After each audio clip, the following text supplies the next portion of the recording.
오늘 저녁 우리에게 주신 하나님의 말씀은 누가복음 19장 45절에서 48절 말씀입니다.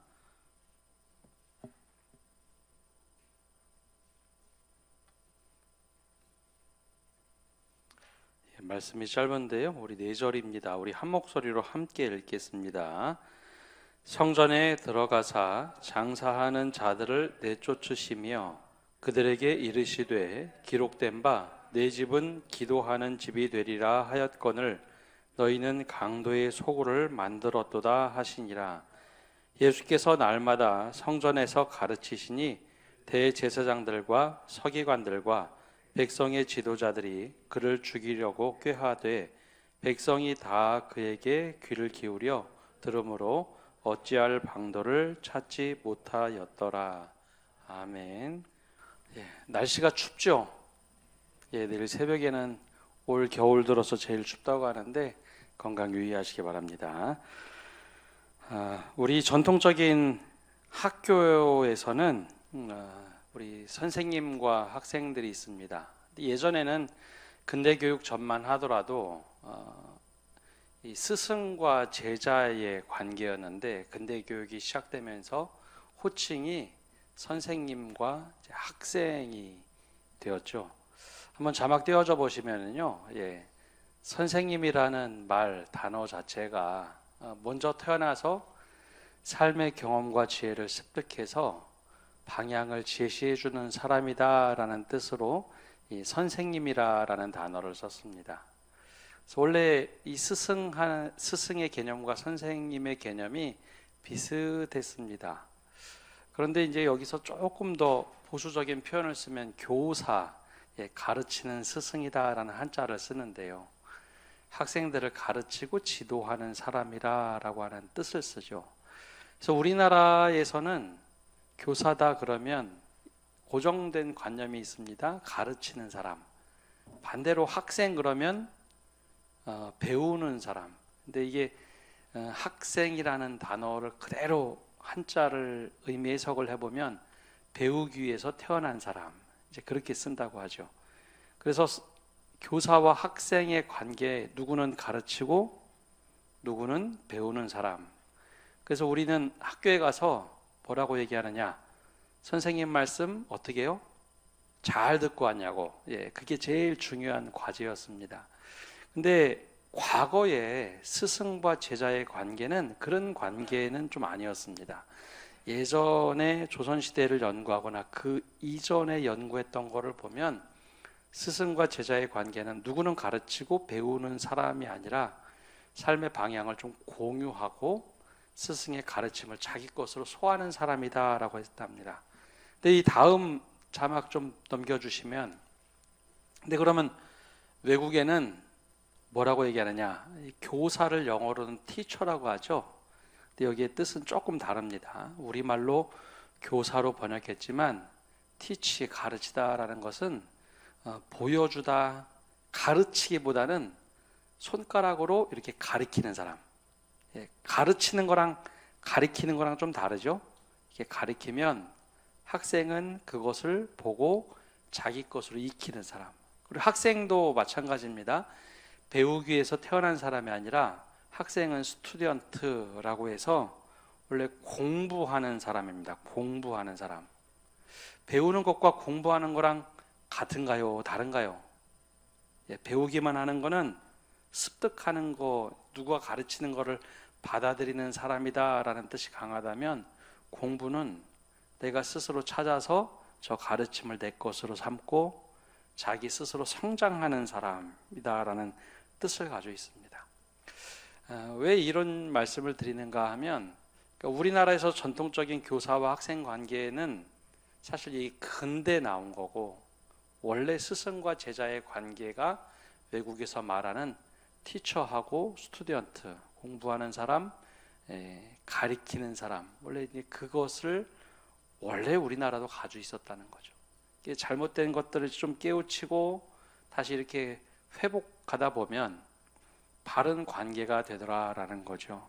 그래서 우리나라도 지금은 교사와 학생의 관계를 일방적으로 가르치고 일방적으로 배우는 관계를 넘어서기 시작했습니다. 어떻게 보면 본질로 잘 돌아가고 가르침에 대한 리모델링을 하고 있죠.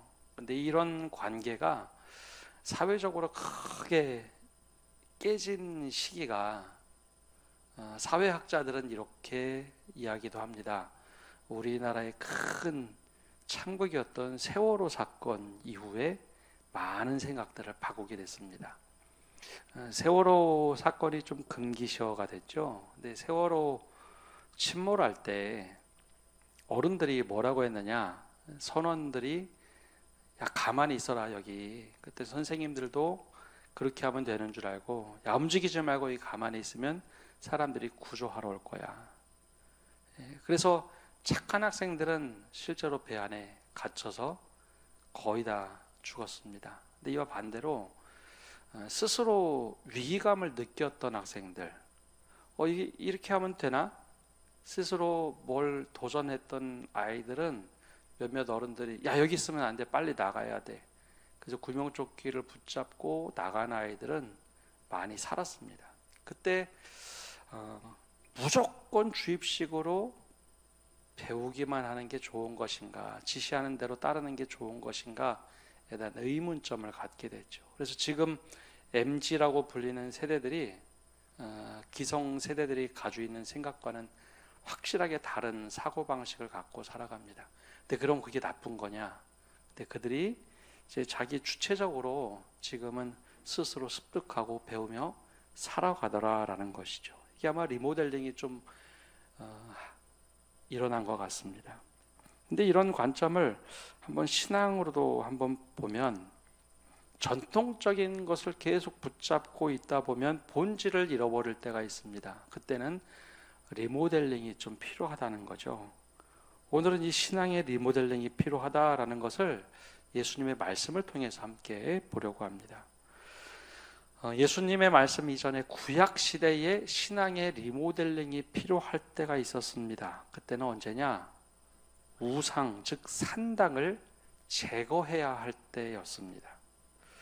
요즘에 새벽에 열왕기상 말씀을 보는데요, 구약 성경에서 하나님께서 아주 엄격하게 금지한 것이 있습니다. 그것이 바로 산당이라는 겁니다. 산당이라는 거 많이 들어보셨을 텐데요, 산당에는 두 가지 의미를 가지고 있습니다. 하나는 높은 곳, 높은 곳에 만든 산당이 있었고, 또 다른 의미는 제사 장소라는 뜻을, 히브리어가 두 가지 의미를 가지고 있죠. 근데 이게 어떻게 쓰여졌냐 하면 왕정기, 즉 열왕기 바로 이전에는 산당을 어떻게 이해했냐면 성소와 하나님께 예배하는 제사 장소라는 것으로 쓰여졌습니다. 근데 이제 열왕기상 그 시대부터는 어떤 의미로 쓰여졌느냐? 가나안 땅에서 이방신을 섬기는 장소이면서 동시에 하나님께 예배하는 장소라는 뜻으로 쓰여졌습니다. 근데 뭐 좀 이상하지 않습니까? 여러분, 산당이면 하나님께 예배하는 장소가 아니라 이방신을 섬기는 장소인데 거기서 하나님을 같이 섬겼다라는 거죠. 그래서 레위기 말씀을 보면 하나님께서 산당을 제거해라, 내가 산당을 다 없애버릴 거야 라고 하는 말씀이 나오고, 신명기 말씀을 보면 신명기에서는 하나님께 예배하는 장소는 특별하게 구별해서 하나님께만 예배하라 라고 하는 말씀이 나옵니다. 그런데 이 출애굽을 하고 나서 가나안 땅에 딱 들어갔을 때 이때부터 이제 사람들이 어려움을 당하기 시작하는데, 여러분, 하나님께 예배하려면 구약시대는 어디서 예배를 할 수 있을까요? 구약시대? 법궤가 있어야지 예배를 드리죠. 법궤를 덮고 있는 성막에 모여서 예배를 드렸습니다. 근데 출애굽할 때만 하더라도 광야에서는 12지파가 함께 움직였기 때문에 성소를 두고 세 지파씩 사방으로 모여서 진을 쳤기 때문에 광야에서는 예배가 가능했습니다. 근데 가나안 땅에 들어가서 12지파가 뿔뿔이 흩어지면서 땅을 차지하죠. 요단강 동편에 두 지파 반, 그 다음에 요단강 서편에 10지파가 땅을 쭉 차지하게 되죠. 그러면서 함께 모여서 예배하기가 쉽지가 않았습니다. 성소도 그 당시에 길갈이나 아니면 기브온에 왔다 갔다 하면서 그렇게 예배를 드리곤 했죠.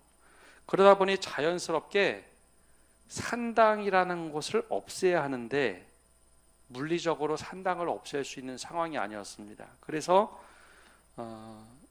사람들이 여기 법궤를 갖다 놓고 여기서 우리 예배하자. 그래서 기브온 산당에 가서도 예배하고 길갈에서도 예배했죠. 그래서 오늘도 새벽에 말씀을 보다 보면 솔로몬 왕이 어디에서 하나님께 간절히 기도하느냐 하면 기브온 산당에서 예배를 합니다. 기브온 산당에서 간절히 기도하니까 하나님께서 나타나셔서 야, 너 참 1000번제를 그렇게 드리니 하나님께서 나타나셔서 야, 너 참 잘했구나. 내 소원이 뭐냐. 그래서 지혜를 달라고 했던 곳이 기브온 산당이었습니다. 그러니 다윗 시대도 그렇고 솔로몬 시대도 그렇고 산당을 없앨 수가 없었어요. 거기서 그냥 예배를 드렸죠. 근데 이게 처음에는 구별된 산당, 이방신을 없애고 그렇게 예배를 드렸는데 시간이 좀 흐르다 보니 야, 산당에서 예배해도 된대. 산당에서 제사를 지내도 된대. 12지파가 뿔뿔이 흩어지면서 각자 자기의 지파 내에 산당을 만들기 시작을 했습니다. 근데 원래 그 산당은 아세라 신이나 바알 신을 섬기던 곳이죠. 그래서 열왕기상 조금 이제 뒷부분에 가면 사람들이 하나님께 예배하는 곳과 이방신을 섬기는 산당 이걸 막 섞어서 그곳에서 예배를 하기 시작했죠. 자, 그래서 이스라엘 왕들 중에 이 산당을 없애지를 못합니다. 왜 그럴까요? 처음에는 하나님께 예배하는 곳과 이방신이 섬기는 곳과 막 중복해서 하나님께 예배를 했는데 여러분, 왜 하나님께서 가나안 땅에 들어가면 산당을 없애라고 하셨을까? 거기 들어가서 같은 곳에서 예배를 하면 사람들이 점점점 하나님께 예배하기보다는 바알 신을 섬긴다든지 아세라 신을 섬기게 되어 있습니다. 그거 절대 그래서 산당에서 하지 말라고 했는데 산당에서 오랫동안 이렇게 예배를 드리다 보면 어떤 일이 생기느냐? 여러분, 산당 때문에 먹고 사는 사람들이 생겨납니다. 제사장도 그렇죠. 거기 돕는 레위인들도 산당에 같이 예배를 드리고자 이 문화가 형성되고 이익 집단이 생겨납니다. 그래서 산당을 없애려고 여러 왕들이 도전을 했는데 그때마다 산당을 없앨 수가 없었죠. 그리고 일반 이스라엘 백성 내에는 산당이 뭐가 잘못됐다고 하나님께 예배도 하고 그 토속신이 좀 도와준다고 하면 그냥 도움을 받으면 되지. 그런 문화가 정착이 됐습니다. 여러분, 그래서 이스라엘이 나중에 몰락하는데 이 산당이 결정적인 역할을 합니다.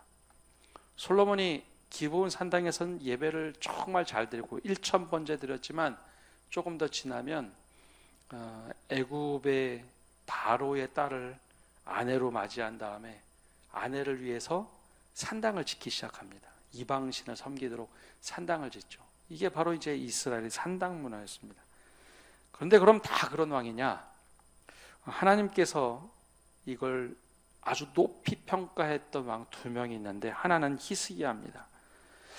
히스기야가 이렇게 보니까 북이스라엘이 멸망했던 이 과정을 보니까 산당 때문에 이 나라가 망했다라고 판단을 하면서 아주 강력한 종교 개혁을 하죠. 귀족들이 어마어마한 반대를 했습니다. 그럼에도 불구하고 산당을 완전히 제거하죠. 그리고 주상도 깨뜨립니다. 그 말씀을 보면 열왕기하 18장 5절에 나오는데요. 바로 이렇게 기록되어 있습니다. 그 히스기야가 이스라엘 하나님 여호와를 의지하였는데 그가 전후 유다 여러 왕 중에 그러한 자가 없었느니라. 바로 그 앞에 말씀 4절 한번 볼까요? 4절 앞에요. 예. 4절을 보면 이렇게 기록되어 있습니다.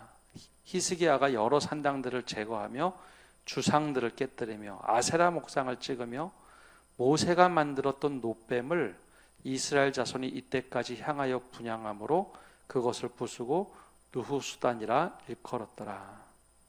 이게 무슨 말인가 하면 히스기야가 보니까 잘못된 겁니다.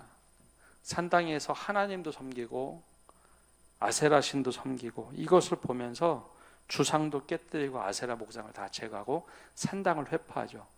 그 중에 또 하나 특별한 것이 모세의 놋뱀이었습니다. 여러분 출애굽할 때 불뱀이 이스라엘 사람들을 막 물죠.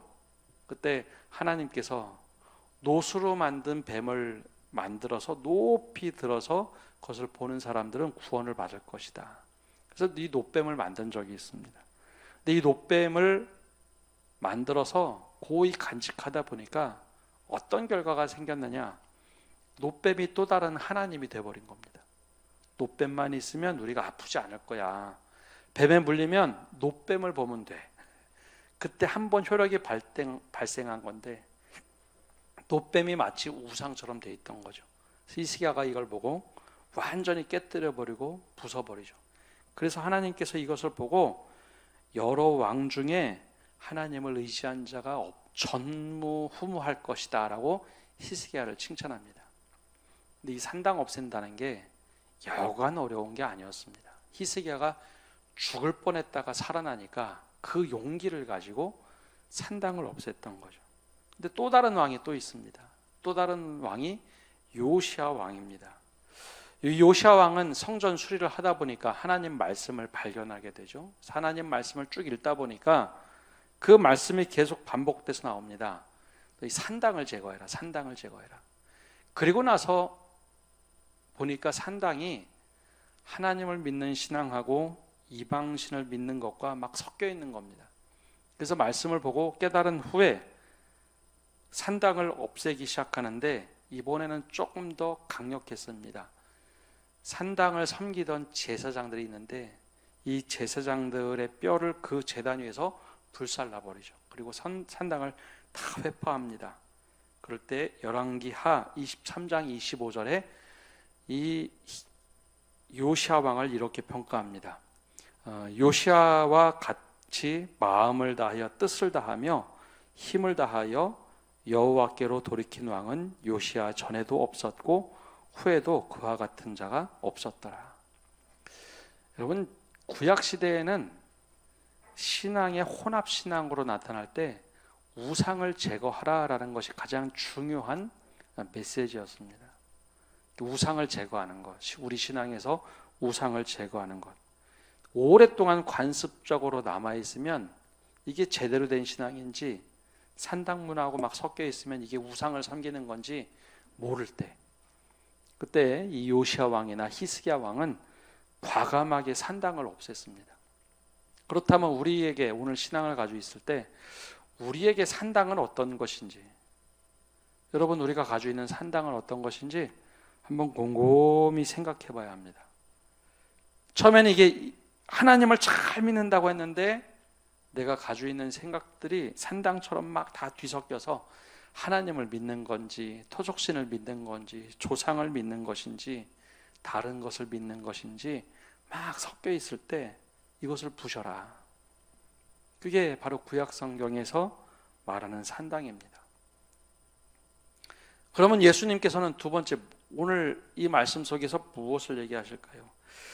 예수님께서 십자가에 달리시기 전 예루살렘에 딱 들어가셔서 기도하러 성전에 올라가시는데 그때 눈에 확 들어온 것이 있습니다.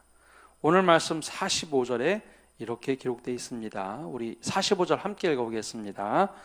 성전에 들어가사 장사하는 자들을 내쫓으시며. 아멘. 구약 성경에는 신앙과 혼합신앙이 섞여 있던 산당을 제거했다면 신약 성경에서는 우리 이익이 되는 것, 나에게 이익이 되는 것과 신앙이 막 뒤섞여 버리면 이게 참 헷갈립니다. 근데 성전에 딱 들어가셨을 때 예수님 눈에 들어온 장사하는 자들이 눈에 들어옵니다. 장사하는 자들이 이게 누구를 말하느냐? 가끔 농담 삼아 얘기하지만 주일에 물건 팔 때 있죠. 여전도에? 예, 여전도에 말하는 물건 파는 거 얘기하는 거 아닙니다. 이 당시에는 장사하는 사람들, 성전에서 장사했다라고 하는 사람들이 있는데요. 이 성전이 어떻게 구성되어 있느냐 하면 성전은 바깥들이 있고, 울타리 밖에 바깥들이 있고, 울타리 안에 안뜰이 있고, 그 안에 성전이 있어서 성전 성소와 지성소가 있습니다. 근데 여기마다 들어가는 위치가 다 다릅니다. 바깥들은 이방인들이 막 왔다 갔다 해도 돼요. 근데 안뜰부터는, 울타리 안에부터는 유대인만 들어올 수 있습니다. 그리고 성소 안에, 이 성전 안에는 제사장만 들어올 수 있고요. 레위인도 이제 도와주러 들어오죠. 그리고 지성소 안에는 1년에 대제사장이 딱 한 번 들어갑니다. 그러니까 경계가 뚜렷하게 구분되어 있죠. 근데 여기 성전에 딱 가셨더니 장사하는 사람들이 있었다라고 하는 것은 바깥들에서 안뜰로 들어올 때를 얘기합니다. 여긴 유대인들만 들어올 수 있는데 장사하는 사람들이 두 종류가 있었습니다. 하나는 세금을 바꾸어 주는 환전상이고, 또 다른 사람들은 재물 판매업자였습니다. 누구냐? 환전상이 있는데요. 여러분 인두세란 거 들어보셨죠? 인두세. 사람의 머리에 해당되는 세금을 낸다.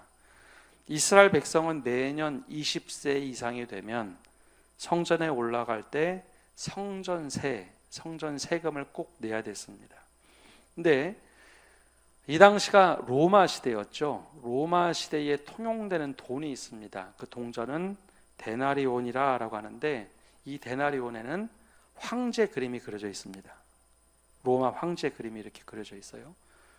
그러면 이 로마 황제 그림이 그려져 있는 것을 가지고 하나님 앞에 인두세를 내는 게 적절한 걸까요? 아닐까요? 로마 황제를 뭐라고 했냐면 주님이라고 써놨습니다. 큐리오스, 주님이라고 써놨는데, 성전에 세금을 내야 되는데 이제 유대인들 입장에서는 이게 굉장히 불편한 일이었어요. 그래서 유대인들끼리 이야기합니다. 야, 이거 그렇게 하지 말고 그거 부정한 돈이니까 순수한 은하인 두로에서 만든 세겔로 쓰자. 세겔. 성경에 보면 세겔이라는 단어도 나오죠. 돈. 데나리온이라는 단어도 나오는데, 로마 황제의 그림이 적혀 있는 것, 이거 쓰지 말고 세겔로 바꿔서 해야 된다. 그럼 여러분 집에서 가져오는 세겔을 낼 수 있을까요? 없을까요? 당연히 낼 수 있죠. 그런데 이 환전 상인들이 그렇게 하지 않았습니다. 이 환전상들은 꼭 데나리온을 가져오면 여기에서 4%에서 8%, 많게는 10% 정도 돈을 떼고서 세겔로 바꿔줬습니다. 성전세 내려면 반드시 순수한 돈 세겔로 바꿔야 된다는 거죠. 자, 이 사람들이 환전상입니다. 그럼 여러분, 모든 유대인 남자들은 성전세를 1년에 한 번씩 바쳐야 됩니다. 그리고 요즘으로 말하는 헌금을 드리고 싶어도 이 데나리온 가지고 헌금을 드릴 수 없어요. 그럼 반드시 두로이의 세겔로 바꿔야 됩니다. 이 사람들이 환전상들입니다. 근데 이 사람들이 돈을 계속해서 이자를 떼다 보니 어마어마한 수입을 얻겠죠. 그럼 누구든지 다 환전상 하고 싶어 하겠죠. 가만히 앉아서 돈만 바꿔주면 돈을 버는데요. 근데 이 사람들은 그냥 환전상이 되는 게 아니라 대제사장 안나스의 제가를 받아야 됩니다. 제사장들이 이 환전상들을 관리했죠. 그래서 이들을 보고 안나스의 시장터라라고 불렀습니다. 대제사장. 그러니까 이 사람들이 누구냐? 사두개인들입니다. 사두개인들이 유대인의 이 상인들을 모아서 너는 오늘 여기 이 정도 세금을 거두면 돼. 그리고 그 세금 거둔 것 중에 당연히 사두개인들한테 공납금을 바쳐야 되는 거죠. 그러면 환전할 때 돈을 조금 수수료를 뗄까요? 많이 뗄까요? 많이 떼야죠. 그래야지 위에도 돈을 바치고 자기도 돈을 벌죠. 여러분 예배하러 왔는데 데나리온 가지고 예배하러 왔고 세금을 내는 순간 마음이 굉장히 찝찝한 겁니다. 나는 조금 더 드리고 싶은데 이게 중간에 세금 떼는 게 많은 겁니다. 올 때마다 속상한 거죠. 여러분, 예수님이 보기에 이게 어떤 거로 보였을까요? 이게 바로 장사치들입니다. 그러니까 사두개인은 하나님 앞에 제사장으로서 선다고 굉장히 중요한 사람들이다라고 했는데 뒤에서는 돈에 너무 속된 돈을 탐하는 사람들이었죠. 그래서 예수님께서 이 모습을 보고 이 환전상들을 확 뒤집어 엎습니다. 마태복음에 보면 이걸 뒤집어 엎죠. 뭐가 잘못됐을까요? 하나님께 예배하러 오는 사람들에게 돈을 갈취하는 겁니다. 그리고 자기 이익을 취하는 거죠. 오히려 예배에 오는 사람들이 그 올 때마다 하나님께 예배할 때마다 속상한 겁니다. 돈을 떼이니까요. 나는 정말 순수하게 하나님께 기도하러 왔는데 그 안에 들어가려면 돈을 내야 됐습니다. 얼마나 담이 높게 처진 성전이었을까요? 예수님께서 그 환전상들을 하나 확 뒤집어 엎었습니다. 예수의 하나님의 이름으로 장사하지 말라는 거죠. 또 다른 사람이 있었습니다. 이 재물 판매업자인데 이것도 또 독특합니다. 구약시대, 신약시대도 그렇고요. 하나님께 예배하러 오면 그 당시에는 동물 피제사를 드렸습니다. 그럼 집에서 내가 이번에 올해는 6월절에 성전에 올라갈 때 우리 집에서 잘 키운 양이나 염소나 너무 가난한 사람들은 비둘기를 키워서 내가 이걸 하나님 앞에 드려야지. 그것도 없으면 조그만 곡물을 드려야지 라고 가져왔습니다. 근데 여러분, 집에서 성전이 멀면 뭐 하루 이틀 걸려서 오는 경우도 있겠죠. 그러면 짐승들이 건강할까요? 짐승들이 힘들어할까요? 강아지 끌고 와도요, 하루길 가면은 강아지들이 힘들어하죠. 근데 뭐 양이나 염소 이걸 끌고 오면 병들 수도 있고 다치기도 하죠. 그러면 이 성전 앞에 있던 이 재물 판매업자가 감수를 합니다. 쭉 감수를 하면서 이게 흠이 났네. 흠 났으니까 이건 못 드려. 못 드립니다. 돈 주고 새로 사셔야 돼요. 그러면 이 사람들이 흠 없는 재물이라고 예배 드릴 수 있도록 준비한 동물들이 있었습니다. 처음에는 굉장히 좋은 의도였는데 시간이 가면 이게 어떻게 될까요? 집에서 아무리 좋은 동물을 가져와도 뭐 흠집 찾으려면 그거 못 찾겠습니까? 요즘 같은 동물을 키우는 시대도 아니고 2000년 전인데요. 조금 막 찾다가 이거 흠집 났네. 이거 다리에 피를 흘렸어. 이거 눈이 좀 이상한 것 같은데 뭐든지 다 틈을 잡아서 자신들이 파는 동물로만 하나님께 예배하도록 했죠. 이게 시간이 좀 오래 지나다 보니까 예수님 당시에는 동물을 데리고 오는 게 아니라 돈을 가지고 왔어야 됩니다. 돈을 가져와서 여기서 이 동물을 사서 예배를 드렸죠. 그럼 이 동물값이 쌀까요? 비쌀까요? 엄청 비싼 동물들을 팔죠. 근데 그러면 이 동물들이 수많은 사람들이 몰려오는데 이 사람들에게 파는 이 동물들이 정말 흠없고 깨끗할까요? 요즘에는 많이 나아졌지만 30년, 40년 전만 하더라도 누구는 물건을 납품하고 판매할 때 무조건 이건 다 팔 수 있어 그러면 물건의 질이 점점 떨어졌죠. 이것도 마찬가지였습니다.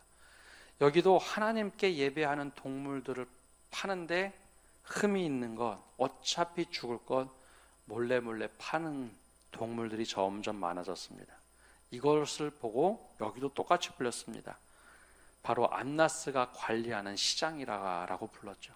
이 또한 사두개인들이 감독하던 곳입니다. 여러분, 예배하러 왔는데 이렇게 되면 돈이 없으면 이 동물을 살 수가 없죠. 예배를 드릴 수가 없습니다. 기도하러 와도 돈이 없으면 기도할 수가 없는 거죠. 이게 굉장히 아이러니한 일이 생겨버렸습니다. 처음에는 예배를 잘 드리고자 시작한 건데 환전상 때문에, 희생 제물을 판매하는 판매업자 때문에 이상하게 되어버린 거죠. 그래서 예수님께서 이 모습을 보고 다 뒤집어 엎은 다음에 46절에 이런 말씀을 하십니다. 그들에게 이르시되 기록된 바 내 집은 기도하는 집이 되리라 하였거늘 너희는 강도의 소굴을 만들었도다 하시니라. 구약시대에는 여러분 우상을 제거하는 게 신앙의 리모델링이었습니다. 산당을 제거하는 것. 야, 그렇게 우리가 예배하면 안 돼. 순수한 믿음을 갖는 것. 근데 신약시대에 오면 예수님께서 지적하신 것은 처음엔 좋은 신앙으로 출발했는데 잘못된 전통으로 고착화된 이익 집단이 되어버렸다는 거죠.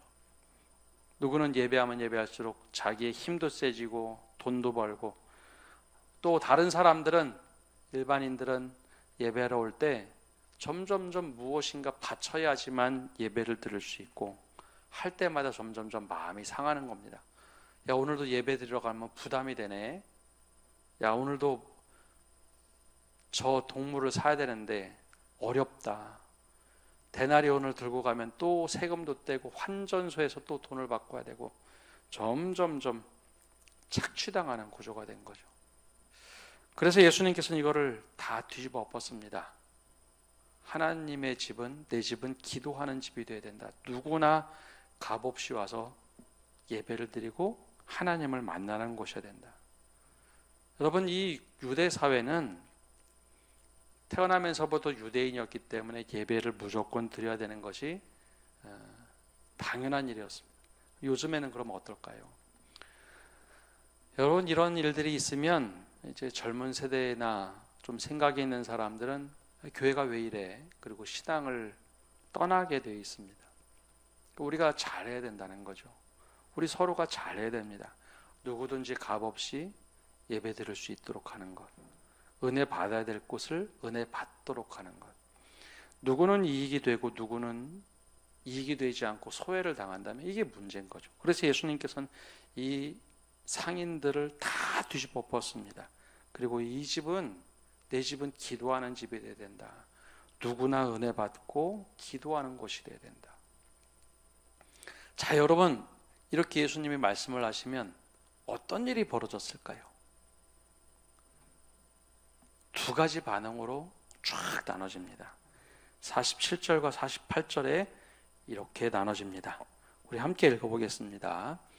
예수께서 날마다 성전에서 가르치시니 대제사장들과 서기관들과 백성의 지도자들이 그를 죽이려고 꾀하되 백성이 다 그에게 귀를 기울여 들으므로 어찌할 방도를 찾지 못하였더라. 아멘. 이게 성경에서 우리에게 보여주는 그 당시 현실이었습니다. 예수님께서 뭐 말씀하시면 사람들이 막 따라 나서고 막 환호하고 했을 것 같은데, 여기 보면 대제사장들, 서기관들, 백성의 지도자들은 예수를 죽이려고 모의를 하기 시작합니다. 결정적으로 성전을 정화한 날 이후에는 아주 공식적으로 예수를 죽이려고 논의하는 과정들이 구체적으로 일어났습니다. 왜 그랬을까요? 예수님이 그 이익에 대한 것을 건드렸기 때문입니다. 환전상, 그리고 희생제물을 판매하는 판매업자들을 뒤집어 엎을 때 시당보다는 이익을 건드렸기 때문에 그들은 예수를 죽이려고 마음을 먹죠. 근데 반대로 수많은 사람들, 백성들은 예수님의 가르침 때문에, 그리고 예수님이 그렇게 하신 것 때문에 환호를 했습니다. 오히려 예수님이 하신 말씀에 귀를 기울이죠. 그래서 이 사람들이 공개적인 자리에서 예수를 십자가에 달 수 있는 상황이 아니었습니다. 그래서 나중에 음모를 꾸민 것이 예수님을 어떻게 하면 로마법으로 십자가에 달 것인가, 그걸 논의하게 되죠.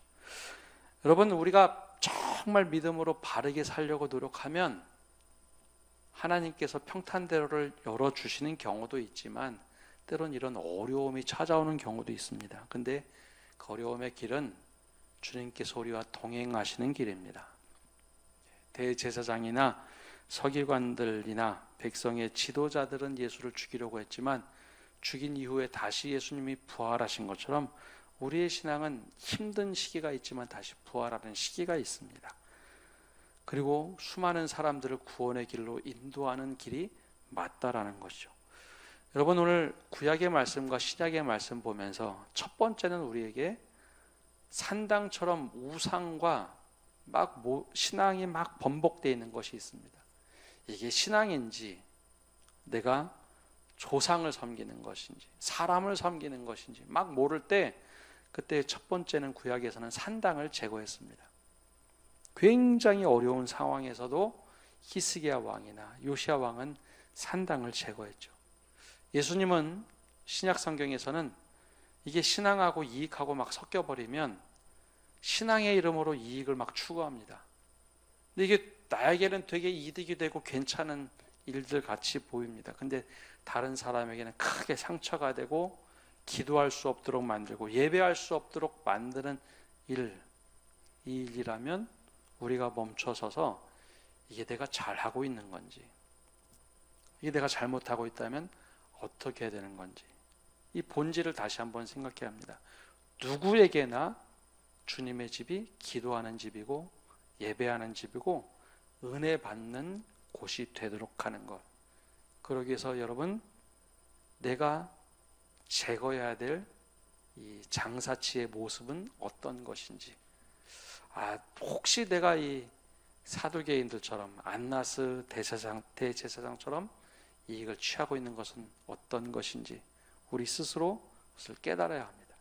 그래서 이 신앙의 리모델링이 될 때 바로 그때 비로소 우리가 온전한 신앙을 가질 수 있습니다. 예수님께서 오늘 우리에게 이 두 가지 도전을 할 때, 여러분, 우리가 제거해야 될 산당, 우리가 제거해야 될 이익이 무엇인지 다시 한번 주님 앞에서 우리 좀 정직히 바라보고 우리의 신앙의 리모델링이 이루어지는 성도 여러분 되시기를 바랍니다. 기도하겠습니다. 하나님, 오늘도 저희가 주님 앞에 나와서 말씀을 듣고 나갑니다. 구약시대는 너무 오랫동안 하나님을 믿는 신앙과 그 지역에 있던 토속신앙이 같이 섞여져 있는 산당을 제하지 못해서 그것이 좋은 신앙인 줄 알고 다윗 시대부터 500년 이상 동안 거의 1000년 가까이 산당과 함께 살아갔던 모습을 봅니다. 그럼에도 불구하고 그게 좋은 신앙인 줄 알았던 그들의 모습이 혹시 우리들의 모습은 아닌지요? 우리가 히스기야처럼 하나님의 말씀대로 산당을 제하라, 요시야 왕처럼 산당을 제하라 할 때 철저하게 그 우상들을 제거할 수 있는 은혜를 허락하여 주시옵소서. 그래서 우리가 바른 신앙을 갖도록 하나님께서 은혜 내려주시기를 원합니다. 깨닫게 하시고 분별할 수 있는 지혜를 허락하여 주옵소서. 또 신약성경 예수님처럼 우리가 신앙으로 이익을 취하는 모습이 우리 안에 스물스물 들어올 때가 있습니다. 처음에는 너무 좋은 의도로 시작했지만 이것이 나에게 큰 이익이 되고 내 힘과 권력이 되고 나에게만 좋은 것이 되어서 다른 누군가는 교회에 와서 기도하기 힘들고 예배하기 힘들고 장벽을 만들 때 하나님, 그것이 어떤 장벽인지 우리가 깨닫게 하여 주옵소서. 예수님께서 장사치들을 다 뒤집어 엎고 내몬 후에 내 집은 기도하는 집이라고 말씀하셨던 그 은혜가 우리에게 다시 임하게 하여 주시고 그 말씀을 깨달아서 우리가 버려야 하고 제거해야 될 것이 무엇인지 깨닫게 하여 주옵소서. 그 말씀이 우리에게 임했을 때 우리가 분노하거나 당황하는 것이 아니라 여기는 말씀에 나오는 수많은 백성들처럼 그것을 기뻐하고 주님의 말씀을 따르려고 하는 그런 믿음의 사람들 되도록 은혜 내려 주시옵소서. 그래야 우리가 신앙의 리모델링이 필요할 때 주님께서 원하시는 대로 바르게 리모델링 되는 저희들 믿음의 삶을 살도록 은혜 내려 주옵소서. 예수님의 이름으로 기도합니다. 아멘.